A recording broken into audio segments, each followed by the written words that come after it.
शरद पवार यांच्या राष्ट्रवादीचे प्रदेश अध्यक्ष शशिकांत शिंदे यांनी लेख लिहून विलीनीकरणावरून पुनरुच्चार केला। दादांकडेच शरद पवार नेतृत्व देणार होते हेही शशिकांत शिंदेच म्हणालेत। पण त्याच वेळेस अदृश्य शक्तीच्या कारवाया आणि धमक्यांमुळे दादा भाजपसोबत गेले असं म्हटल्यानं तटकरेंचा संताप अनावर झालाय। पाहूया त्यावरचा एक रिपोर्ट। अदृश्य शक्तीच्या कारवाया, धमक्या व खोट्या षडयंत्र करून केलेल्या आरोपामुळे अजितदादांना राष्ट्रवादीतून बाहेर पडून वेगळा गट स्थापन करावा लागणार होता। याला माझं खूप ऑब्जेक्शन या ठिकाणी आहे। यापुढे जर काय बोलत राहतील तर योग्य पद्धतीने त्यांना उत्तर सुनील तटकरे देईल। दादांच्या राष्ट्रवादीचे प्रदेशाध्यक्ष सुनील तटकरे यांचं एवढं भडकण्याचं कारण म्हणजे शरद पवारांच्या राष्ट्रवादीचे प्रदेशाध्यक्ष शशिकांत शिंदे यांचा लेख। 12 तारखेला विलीनीकरण होऊन दादांकडे नेतृत्व सोपवलं जाणार होतं असं शिंदेंनी लेखात म्हटलं। पण त्याच वेळी दादा भाजपसोबत धमक्या आणि कारवायांच्या भीतीनं गेल्याचं म्हटलं। अदृश्य शक्तींच्या कारवाया, धमक्या आणि खोटनाटं षडयंत्र रचून केलेल्या आरोपांमुळे अजितदादांना राष्ट्रवादीतून बाहेर पडून वेगळा गट स्थापन करावा लागला होता याची आपल्याला कल्पना व जाणीव आहे। परंतु झालेली चूक आता पुन्हा दुरुस्त करायची या विचारानं दादा मागील 4 ते 5 महिन्यांपासून कामाला लागलेले होते। दोन्ही राष्ट्रवादींचं एकत्रीकरण करायचं असा निर्धार करून ते जयंत पाटील, पवार साहेब आणि आमच्याशी बोलत होते। 12 फेब्रुवारीला दोन्ही राष्ट्रवादीचं विलीनीकरण करण्याचा निर्णय पवार साहेबांच्या उपस्थितीत झाला होता। विलीनीकरणानंतर पक्षाची संपूर्ण धुरा अजितदादांकडे सुपूर्द करण्याचा निर्णय साहेबांसह सर्व नेत्यांनी केला होता। विलीनीकरण घडवून पक्ष पुन्हा मजबूतीनं उभा करणं हीच दादांना खरी श्रद्धांजली ठरेल। म्हणजे पुढील जे वाक्य आहे, अदृश्य शक्तीच्या कारवाया, धमक्या व खोट्या षडयंत्र करून केलेल्या आरोपामुळे अजितदादांना राष्ट्रवादीतून बाहेर पडून वेगळा गट स्थापन करावा लागणार होता याची आपल्याला कल्पना व जाणीव आहे। परंतु झालेली चूक पुन्हा दुरुस्त करायची अशा विचाराने दादा मागील 4-5 महिन्यापासून कामाला लागले होते। याला माझं खूप ऑब्जेक्शन या ठिकाणी आहे।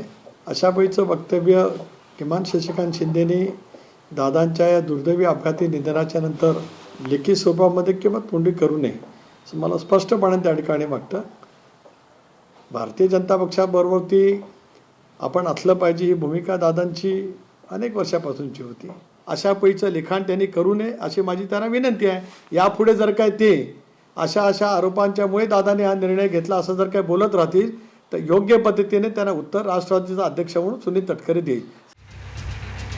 पवार साहेबांच्या उपस्थितीतच 12 फेब्रुवारीची तारीख ठरली होती असं शशिकांत शिंदे याआधीही म्हणाले आणि लेखाच्या माध्यमातूनही पक्षाचं नेतृत्व दादांकडेच दिलं जाणार होतं असं शशिकांत शिंदे यांनी सांगितलंय। पण त्याचवेळी शशिकांत शिंदे यांनी अप्रत्यक्षपणे भाजपवर आरोप करत दादांबद्दल चूक दुरुस्त करणार होते यासारखे शब्द वापरले। त्यावर भाजपच्या चंद्रकांत पाटील यांनी स्टोरी तयार केली जात असल्याचं म्हटलंय। आता काय झालेलं आहे की सगळे स्टोरेज आहेत, थोडीच कोणी अजितदादांना विचारायला जाणार आहे। शशिकांत शिंदे म्हणाल्यानंतर कोण त्याचं खरं खोटं करणार नाही, तर माझ्यासारख्याने अशा विषयात जाऊच नाही। अजितदादा नसल्यामुळे चर्चा आहेत आणि त्या चर्चांमध्ये माझ्यासारख्या सामान्य माणसाने पडू नये। विलीनीकरणावर आतापर्यंतच्या दोन्ही राष्ट्रवादी आणि भाजपची भूमिका पाहिली तर शरद पवारांनी म्हटलंय 12 फेब्रुवारीला विलीनीकरणाची घोषणा होणार होती आणि दादांची इच्छा पूर्ण व्हावी ही आमची इच्छा आहे। दादा राष्ट्रवादीचं विलीनीकरण आणि 12 तारखेवरून बोलले नव्हते असं दादांच्या राष्ट्रवादीच्या वरिष्ठ नेत्यांचं म्हणणं आहे। तर मुख्यमंत्री फडणवीसांनी म्हटलंय की दादांनी त्यांनाही विलीनीकरणाबद्दल सांगितलं नाही आणि विलीनीकरणाआधी आमच्याशी बोलावं लागेल।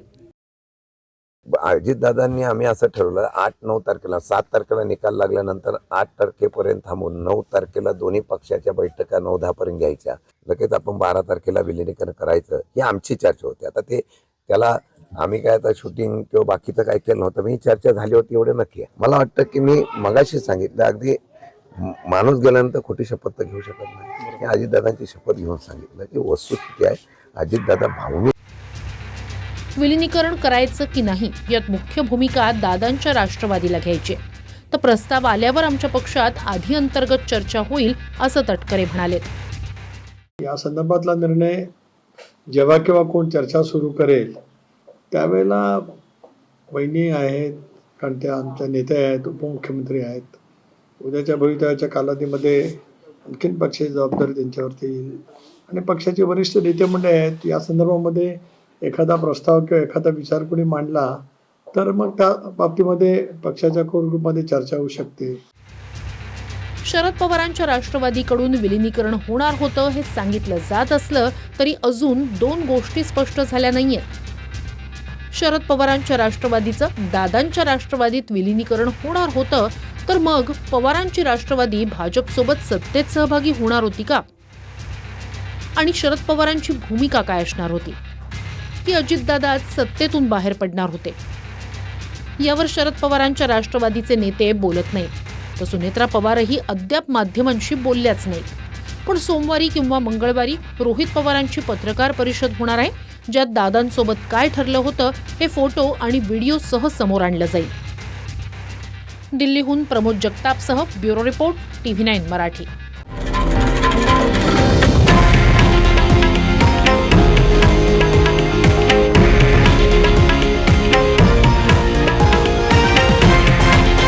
हे आहे देशातील नंबर 1 न्यूज नेटवर्क आणि आपण पाहत आहात TV9 मराठी, एकमेव.